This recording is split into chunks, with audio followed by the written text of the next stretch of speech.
Быйтыкчалар тууралуу суроо дейт. Быйтыкча деген бул смайликтер тууралуу суроо. Суроого көңүл бурабыз. Элестеткиле. Силер Кытайга бардыңар. Кытайга барсаңар, кээ бир жерлерге кирип кала турган болсоңор, атайын смайликтердин сүрөтү илинип турат. Биринчи катарда бир смайлик илинип турат. Экинчи катарда эки смайлик илинип турат. Үчүнчү катарда бир смайлик күлүп турат, бир смайлик жини келип турат. Түшүнүктүбү? Биринчи катарда смайлик жалгыз өзү күлүп турат. Экинчи катарда смайлик экөө күлүп турат.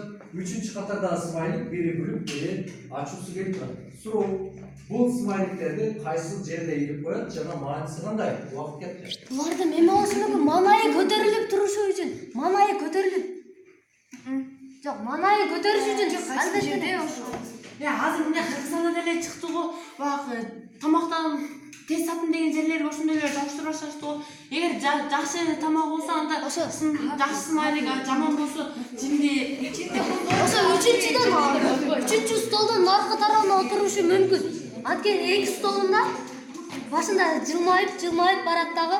Андан соң бир эгерде тамагы жакпай калса, баягы кызыл быйтыкчаны көтөрүп, жакса эгерде сары күлүп турган быйтыкчаны ошодо кафелерде кош келиңиз жок, кафелерде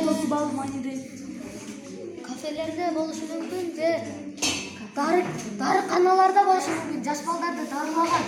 Анткени алардын манайы көтөрүлчү. Укасына коркушат го.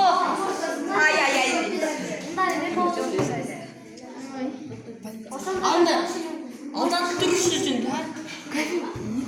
Барып.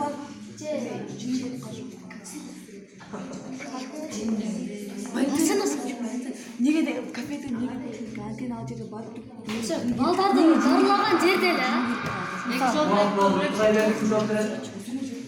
Биздин командадан өзүм жооп бере кетсем, биздин жооп боюнча бул жаш балдарды дарылаган жерлерде же болбосо кафелерде болушу мүмкүн. Атайын адамдар отуруп чай иче турган жерлер. Эмне үчүн? Мааниси кандай? Анткени жаш балдарды дарылатканда ал быйтыкчалар адамдын манайын көтөрүп туруусу үчүн кафелерде кийин жылмайып, баягы эгерде тамак жакпай калса, баягы кызыл быйтыкчаны көтөрүшү мүмкүн. Кийин эгерде жаш балдарды дарылаган жерде алар неме болушу мүмкүн, баягы.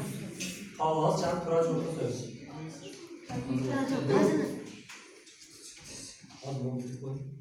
Кафе эмес. Так. Бул жер ашкана болчу. Ашкана. Бирок силер чечмелей албаганыңар үчүн упай бере албайм.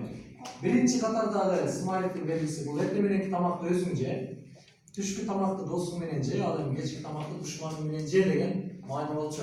Түшүнүктүүбү? Канаттандыңарбы? Эсеп 4-3 кой алдыбыз. Бир суроо.